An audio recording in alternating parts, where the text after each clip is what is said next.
तो उत्तर प्रदेश के अंबेडकर नगर में नरेंद्र मोदी की रैली हो रही है, वहां चल रहे हैं सीधे। ये क्या नजारा पेश किया है आपने। जहां भी मैं देख रहा हूं माथे ही माथे नजर आ रहे हैं। भाइयों बहनों, मैं तो चुनाव 16 मई को जीतूंगा, लेकिन आपने तो मुझे आज ही जीत लिया है। आपने मुझे अपना बना लिया है। भाइयों बहनों, आपका ये प्यार, ये आपका उत्साह, इसके लिए मैं आपका बहुत बहुत आभारी हूं। भाइयों बहनों, आप घंटों से धूप में तप रहे हो। मैं आपको विश्वास दिलाता हूं कि आपकी तपस्या मैं बेकार नहीं जाने दूंगा।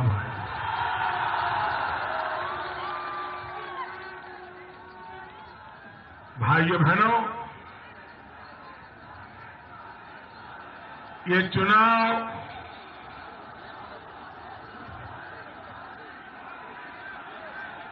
कोई राजनीतिक दल नहीं लड़ रहा है। ये चुनाव कोई उम्मीदवार नहीं लड़ रहा है। ये चुनाव कोई राजनेता नहीं लड़ रहे हैं। ये चुनाव देश की जनता लड़ रही है। भाइयों, देश की जनता।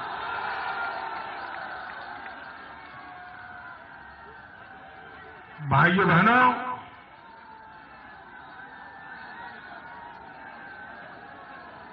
भारत के सामान्य मानवी की लोकतंत्र में कितनी श्रद्धा है, लोकतंत्र में कितनी आस्था है, ये इसका जीता जागता सबूत है। भाइयों बहनों, क्या देश में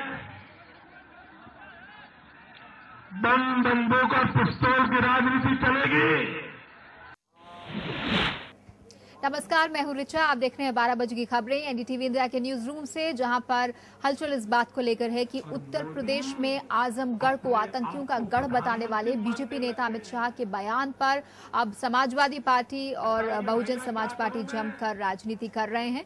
इस वक्त हम चल रहे हैं सीधे नरेंद्र मोदी की रैली में, जो कि उत्तर प्रदेश के अंबेडकर नगर में हो रही है। मैडम सोनिया जी, मैं इसके लिए तो आपको क्या कहूं, जब आपने कह ही दिया है कि मोदी जी को प्रधानमंत्री दिखता है।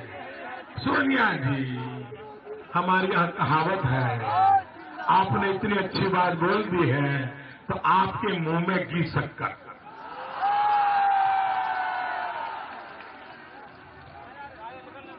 भाइयों बहनों, हमें तय करना है,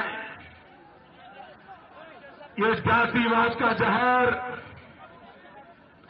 ये संप्रदायवाद, ये भाई भाई से लड़ाने वाले खेल, ये वंशवाद, मेरे देशवासियों, आजादी के 60 साल हो गए। आपको क्या मिला मुझे बताइए, क्या मिला? 10 साल से दिल्ली में मां बेटे की सरकार चल रही है, यहां पर बाप बेटे की सरकार चल रही है, चाचा भतीजे का कारोबार चल रहा है, कभी बहन जी की सरकार, कभी बाप बेटे की सरकार, कभी बहन जी की सरकार, कभी बाप बेटे की सरकार। बहन जी आए तो बाप बेटे का हिसाब चुकता करे, बाप बेटा आए बहन जी का हिसाब चुकता करे। जनता का हिसाब कौन चुकता करेगा?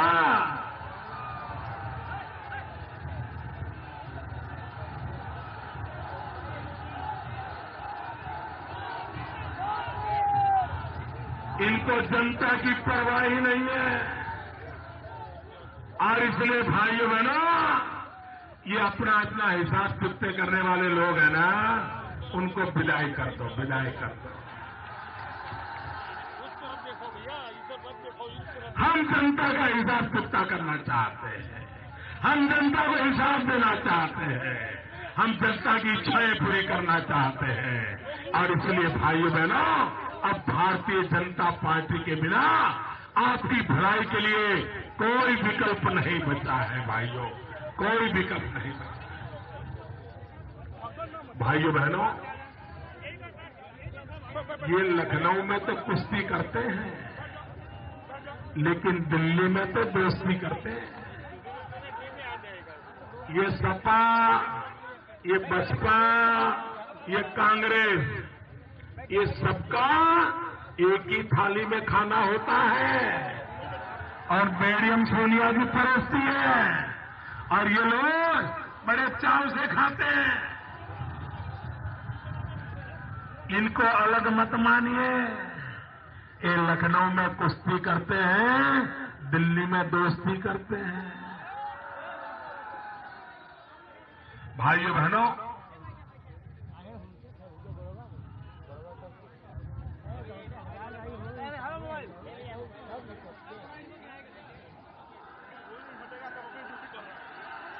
भाइयों बहनों,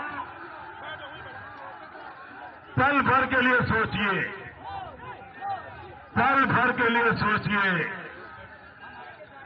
अगर देश के पहले प्रधानमंत्री सरदार वल्लभ भाई पटेल हुए होते तो आज देश का हाल क्या हुआ होता, मेरे किसानों का हाल क्या हुआ होता।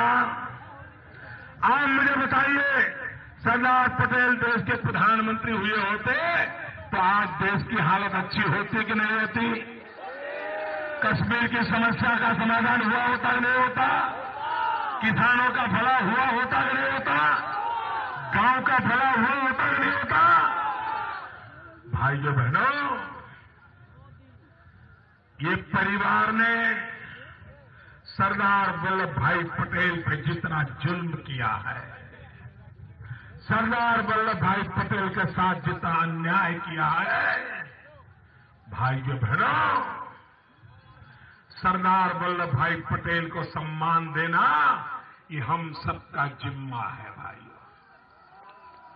और मैं सरदार पटेल की धरती से आया हूं भाइयों, और इसलिए सरदार वल्लभ भाई के सपनों को पूरा करने के लिए, किसानों का कल्याण करने के लिए मैं आज आपसे आशीर्वाद मांगने आया हूं। भाइयों बहनों, आज हिंदुस्तान में कहीं पर भी ये मां बेटे की सरकार के राज में सरदार पटेल का नामो निशान नहीं है। एक परिवार के नाम पर, चाहे नेहरू जी हो, राजीव जी हो, इंदिरा जी हो, सोनिया जी हो, राहुल जी हो, इन लोगों के नाम पे 4-5 हजार योजनाएं देश में चल रही है, लेकिन सरदार पटेल के नाम को मिटा दिया गया है भाइयों, मिटा दिया गया। और इसलिए भाइयों बहनों, मैंने इसका जवाब देना तय किया है। इतने बड़े महापुरुष के साथ जो अन्याय हुआ है, उसका जवाब देना मैंने तय कर लिया है। और इसलिए मैं गुजरात में सरदार वल्लभ भाई पटेल का दुनिया का सबसे ऊंचा स्मारक बनाने वाला, और मैं इस इलाके का आभारी हूं कि आपने हर गांव से मुझे लोहा भेजा है। आपने लोहा भेजा है हर गांव से, मैं आपका आभारी हूं। भाइयों बहनों, दुनिया में कोई अमेरिका जाए तो स्टैच्यू ऑफ लिबर्टी देखता है। मैं सरदार वल्लभ भाई पटेल का स्टैच्यू ऑफ लिबर्टी से भी डबल साइज का स्टैच्यू ऑफ यूनिटी बनाने वाला,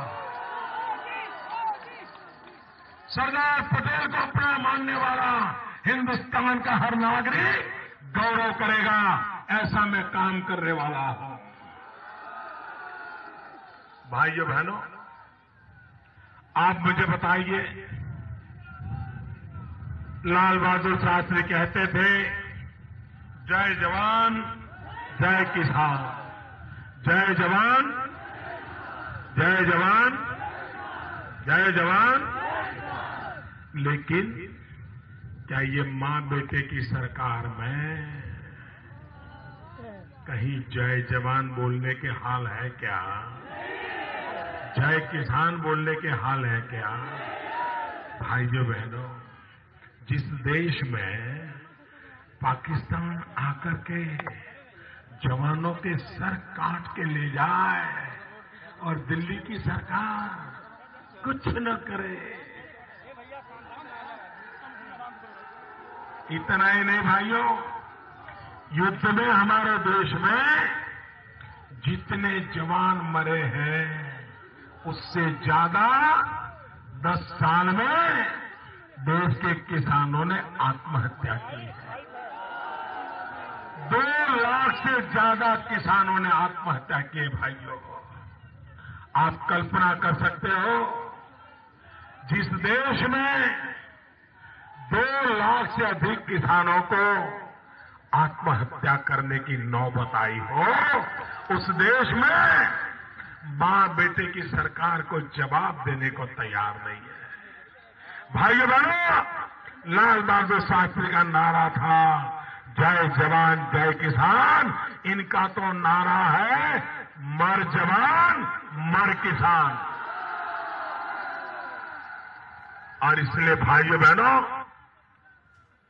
अब किसान को मरने नहीं दिया जाएगा। भारतीय जनता पार्टी ने अपने चुनावी घोषणा पत्र में कहा है, हमने कहा है कि बीजेपी की दिल्ली में सरकार बनने के बाद किसान को समर्थन मूल्य के नाम से जो लूटा जाता है वो लूट बंद कर दी जाएगी।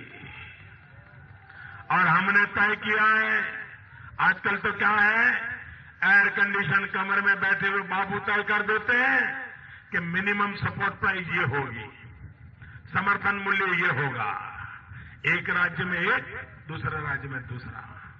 और नरेंद्र मोदी यहाँ कई अहम बातें कह रहे हैं, जिसमें समाजवादी पार्टी और बीएसपी को आपस में उलझे रहने की बात बताते हुए उन्होंने कहा है कि इन्हें जनता की फिक्र नहीं है, कांग्रेस, एसपी और बीएसपी एक ही थाली में खाते हैं और मिले हुए हैं, लखनऊ में कुश्ती और दिल्ली में दोस्ती करते हैं और सरदार पटेल को नजरअंदाज करने का आरोप यहाँ लगा रहे हैं नरेंद्र मोदी कांग्रेस पर। हम जल्द लौट रहे हैं, आप देखते रहिए एनडीटीवी इंडिया।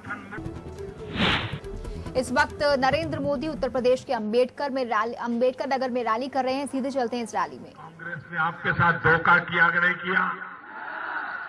वादा तोड़ा कि नहीं तोड़ा? आप कांग्रेस से नाता तोड़ोगे कि नहीं तोड़ोगे? भाइयों बहनों, मैं आपसे आग्रह करने आया हूं, 7 तारीख को आपके यहां मतदान है।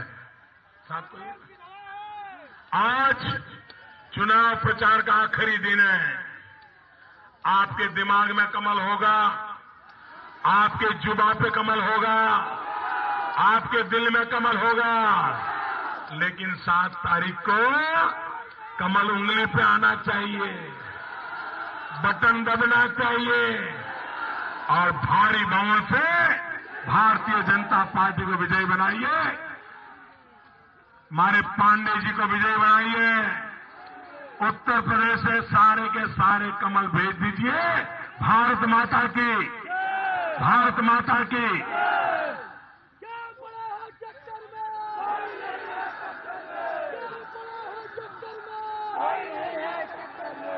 नरेंद्र मोदी यहाँ बीजेपी के उम्मीदवार हरिओम पांडे के लिए प्रचार कर रहे हैं। यहाँ पर बुधवार को 7 तारीख को मतदान है और आज थम जाएगा प्रचार और यहाँ पर नरेंद्र मोदी ने कांग्रेस पार्टी पर, खासकर सोनिया गांधी, राहुल गांधी पर तो राजनीतिक हमले किए ही। एसपी और बीएसपी की सरकारें जो कि उत्तर प्रदेश में रही हैं, वो भी उनके निशाने पर रही। कहा कि समाजवादी पार्टी और बहुजन समाज पार्टी सत्ता में आने पर एक दूसरे की काट में ही व्यस्त रहते हैं, जनता को भूल जाते हैं।